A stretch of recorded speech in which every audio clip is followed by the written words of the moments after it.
तो वहां देखा कि शकुंतला अपनी सखियों के साथ खेल रही है। यानी शकुंतला लड़की है, इसका मतलब लड़कियां वहां जंगल में पढ़ती थी, है कि नहीं। शकुंतला अपनी सखियों के साथ खेल रही है, तो राजा ने देखा बड़ी सुंदर लड़की थी, तो मोहित हो गए। ये मोहित नहीं हमारे मोहित हो गए, यानी उस पर मुग्ध हो गए। तो उन्होंने उससे गंधर्व विवाह कर लिया। इसका मतलब कि गंधर्व विवाह हो जाते थे, है कि नहीं। तो गंधर्व विवाह कर लिया, लेकिन कर्ण ऋषि आश्रम में नहीं थे। जो मालिक था आश्रम का वो नहीं था। न होने के कारण, आश्रम न होने के कारण विदाई नहीं हो सकी। देखिए, विदाई नहीं हो सकी। कर्ण ऋषि आश्रम में नहीं थे, इसलिए विदाई नहीं हो सकी। और जब आए तो ये बैठी थी। प्रणाम का महत्व मैं बता रहा हूँ। प्रणाम, ये जो नमस्कार होता है, इसका अर्थ है, वैसे थोड़ा है। वैसे पाय लागी करते हो सब लोग, तो ये आसान नहीं है। पाय लागी शब्द बड़ा ऊंचा है। तो प्रणाम, तो शकुंतला जब राजा चले गए तो शकुंतला मारे दुख के कि विवाह भी हो गया, एक रात रहे भी वहां, राजा दुष्यंत वहां रहे, और उसके बाद विवाह हो गया तो वहां रहे, और उसके बाद वो चले गए। अब चले गए तो शकुंतला को छोड़ गए। शकुंतला मारे दुख के बैठी थी। तब तक दुर्वासा ऋषि पहुंच गए, दुर्वासा ऋषि पहुंच गए, तो उनको प्रणाम नहीं किया शकुंतला ने। तो राजा दुष्यंत यानी जो छोड़कर चले गए, तो शकुंतला ने मारे चिंता में उनको प्रणाम नहीं किया, और प्रणाम नहीं किया तो उन्होंने श्राप दे डाला कि जा, जिसके याद में तू बैठी है वो तुम्हें भूल जाएगा। अब तो सब लड़कियां चिल्लाने लगी, महाराज जी को दुखी थी, आपने और दुख दे दिया, बड़ा अच्छा, बड़ा गड़बड़ किया आपने। तो उन्होंने कहा दुर्वासा ऋषि ने कि दिया हुआ श्राप झूठा नहीं होगा, लेकिन जिस दिन यह लड़की कोई चीज दिखाएगी की पहचान होगी, यानी वो अंगूठी लेकर गए थे, तो अंगूठी या कोई चीज दिखाएगी तो याद आएगा। लेकिन भगवान की इच्छा, अब श्राप था मुनि का। श्राप आशीर्वाद लगता है बच्चों, श्राप आशीर्वाद लगता है। इसीलिए अगर आप अपने माता पिता को तंग करते हैं कहीं, उन्होंने कह दिया कि जाओ मिट जाओ तो मिट जाओगे, इसलिए आपको अपने माता पिता की पूर्णतया बात माननी है, सवेरे उठ करके उनको प्रणाम करना है। तो जब वो चले गए, मतलब दुर्वासा ऋषि ने साथ दे दिया। अब भगवान की इच्छा, कर्ण ऋषि आए। कर्ण ऋषि जिनका आश्रम था वो आए, और आए तो आदेश दिया कि ले जाओ, उनको भेज आओ जाए। सर सामान इकट्ठा किया, लड़की को विदाई किया।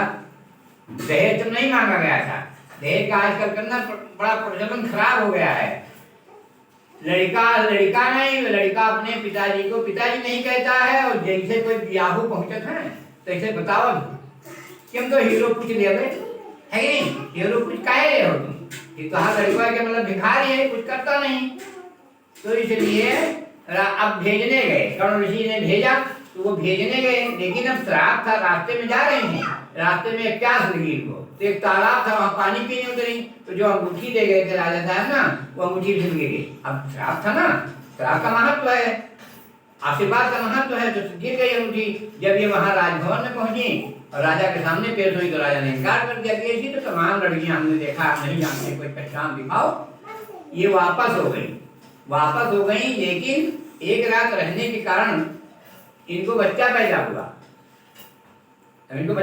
उसका नाम भरत रखा, और भरत रखा तो अब भरत को पालने लगी तो इतना वीर निकला वो। माता के संस्कार भी बड़े अच्छे होते हैं, जो माताएं अपने बच्चे को संस्कार देते हैं उनके बच्चे अच्छे होते हैं। तो माँ वो खेलने लगी, 5 साल बीत गए और भरत ऐसे खेलते रहे। एक दिन राजा दुष्यंत ने सोचा कि हम अपने राज में जा करके जरा दुख सुख लेने, और वहां पहुंचे तो देखा कि भरत सिंह के बच्चे के साथ खेल रहे थे। इतना ने माता ने तैयार कर दिया था, इतना भीख बना दिया था कि वो दांत गिन रहे थे, सिंह के बच्चे के दांत गिन रहे थे। अब गंडा, ये तबीज बनी थी, वो खुल कर गिर गया था। तो वो तबीज का महत्व यह था कि माता पिता के अलावा अगर कोई छू लेगा तो सांप बन करके काट आएगा। तो ये उन्होंने देखा, राजा दुष्यंत ने देखा कि तबीज पड़ी है, तबीज को उठाने चले तो लड़कियां चिल्लाने लगी, मत उठाओ। लेकिन तब तक उन्होंने उठा लिया और उठा करके बच्चे के बांह पर बांध दिया। तब तो हल्ला मच गया कि इनके पिताजी आ गए, है कि नहीं? माता पिता के अलावा वो गंडा नहीं उठाया जा सकता था। तो इस तरीके से समाज में ऐसे ऐसे लोग रहे हैं कि कंगाल को रानी बना दिया। देखा ना, वह आश्रम की रहने वाली लड़की शकुंतला, और उसको रानी बनना पड़ा, है नहीं? तो जिनके रचाई सृष्टि है जिस प्रभु ने, जिस भगवान ने सृष्टि रचाई है, इस संसार को बनाया है, तो रचाई सृष्टि है जिस प्रभु ने, वही सृष्टि चला रहा है। हम लोग नहीं चला रहे। लोग कहा हमने किया, ये कर डाला, वो कर डाला, ये फर्जी बात है। ऐसा कुछ नहीं होता है। होता है रचाई सृष्टि है जिस प्रभु ने, वही सृष्टि चला रहा है। और लगाया हमने जो पेड़ पहले, अब आप पेड़ लगा रहे हैं इसमें से, ये जो हवन यज्ञ कर रहे हैं, इसमें अपनी बुराइयों को झोंक दीजिए, हवन कर दीजिए, उस बुराई का हवन करिए और सभी देवताओं को प्रसाद दे दीजिए। और जब देवता तुम्हारे साथ रहेंगे तो तुम्हारा कल्याण जीवन भर होता रहेगा, है? तो इस तरीके से आप लोग जो हवन में बैठते हैं, हवन का मतलब यही है, बुराइयां झोंक दें, अच्छाइयां उठा लें, है कि नहीं? भगवान से प्रार्थना करें। तो इस तरीके से आपको चलना है, अपने जीवन को सुधारना है। तो नहीं तो बदनामी तो होगी। भाई जैसे तुम रास्ते से भटकोगे ना, जैसे गलत काम में जाओगे, तो ये तुम्हारी बदनामी तो होगी, उसमें कोई बात थोड़ा है। तो दान पुण्य इसीलिए किया जाता है। दान पुण्य का महत्व है, अपने से बचा करके, अपने खाने में से बचा करके जो दान कर देता है वही दान होता है। हम भाग कर आए 4 बजे भाग कर आए वहां से कि हम शाम को नहीं पहुंचे थे, तो आज बच्चे कैसे हवन होगी, है कि नहीं? इस तरीके से भाग के आए। तो आप लोग अच्छे कामों से जुटें, अपने माता पिता को रोज प्रणाम करें, बड़ों का स्वागत करें। ऐसा ना सोचें कि वो हमको बिस्कुट नहीं दे रहे या टॉफी नहीं दे रहे हैं, ऐसी बात नहीं है। जितने बाबा हैं या चाचा हैं, काका हैं, दादा हैं, सबसे मिलकर चलो। झगड़ा लड़ाई ना करो, झगड़ा लड़ाई कोई फायदा नहीं है, कोई फायदा नहीं है। बेकार में मुंह बुलाए, घुमा कर दुश्मनी बना सकते हैं। तो इसी तरीके से आप लोग रोज यह मामला ठीक कर लो और मतलब अपने माता पिता का प्रणाम करो और यज्ञ में सारी बुराइयां झोंक दो। यही बात मेरे कहने का मतलब, इसी को बाल संस्कार कहते हैं।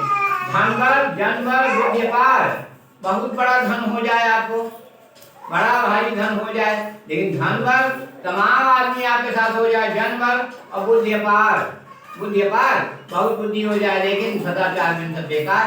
अगर आप सदाचारी नहीं बनेंगे तो आपका ये हवन यज्ञ कुछ काम नहीं